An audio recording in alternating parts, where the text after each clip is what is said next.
Huwag tayong mamuhay mga kapatid sa shame na ginawa natin sa ating nakaraan.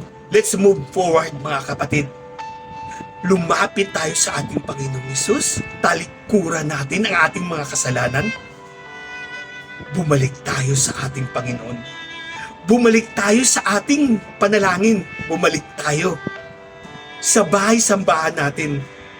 Huwag natin pansinin ang mga sinasabi ng iba, ang mga accusations ng iba, ang pamamahiya ng iba.